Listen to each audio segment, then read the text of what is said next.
Okay, folks, this is just a quick preview of some upcoming dates to watch based on other people's predictions. For those of you who are new to the channel, we take other people's alleged prophecies or ideas about significant dates and we take an objective look at them. We don't push fear. Guys, the world's not coming to an end. Remember that. But we use Elenin as a timeline, not because it is any kind of threat. It's just a little comet, and it appears to be breaking up. But it also does seem to have a significant number of coincidences.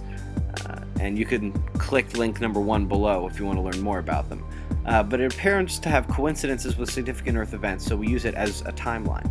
Now, the next upcoming date is September 26th, the date that Elenin comes in between the Earth and the Sun. A few days later, on September 29th, which happens to be Rosh Hashanah this year, right in the middle of it, Virgo will come in between the Earth and the Sun. And you might remember a little while ago I compiled videos between Fire Charger, this one here, and MR2 Tough, basically showing the woman clothed with the sun, moon at her feet, pregnant with child, being Venus, from the book of Revelation.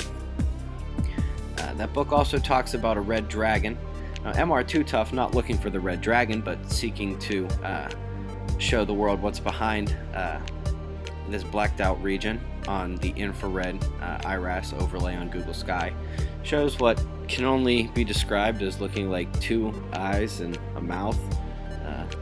Don't know if it necessarily looks like a dragon, but that's definitely what's behind there, and it kind of looks evil. I mean, you maybe have to use your imagination a little bit, but maybe a little bit of the book of Revelation coming true there on Rosh Hashanah, September 29th. The next day people are looking at is October 17th. Now we have this asteroid right here, 2009 TM8, and you can see it's coming just closer to us than the moon. You might say, wait a minute, that's not what I remember. Well, yeah, just a few days ago it was predicted to not be as close to us as the moon, and that has changed. A bit of good news, another thing that's changed is 2007 TD was predicted to be 3.8 lunar distances, and now it's only 6.2. But you can see there 2009 TM8 is now predicted to come within 1 lunar distance.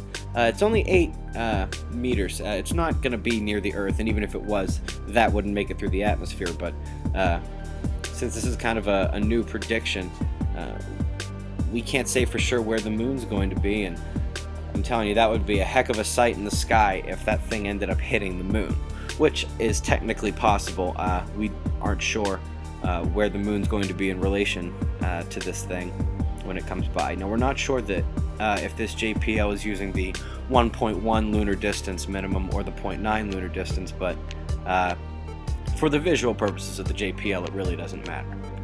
Now, there is another reason why people are looking at October 17th, and they're actually looking at October 16th and 17th, and that's Comet Elenin. That's the date when it's going to be closest to the Earth.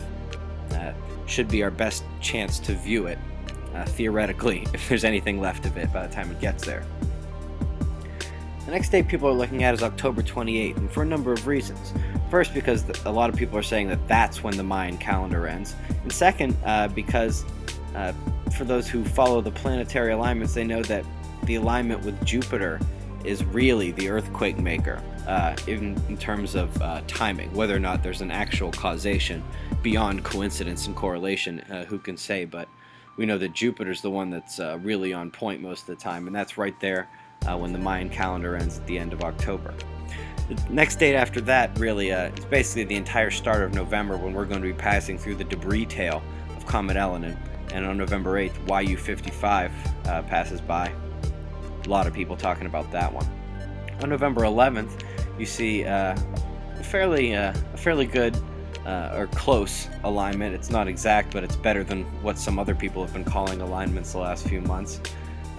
Also, at some point on this day, it's going to be 11, 11, 11, 11, 11, 11, which will be interesting. And then 11 days later, on 11/22/11, Earth comes directly in between Elenin and the Sun.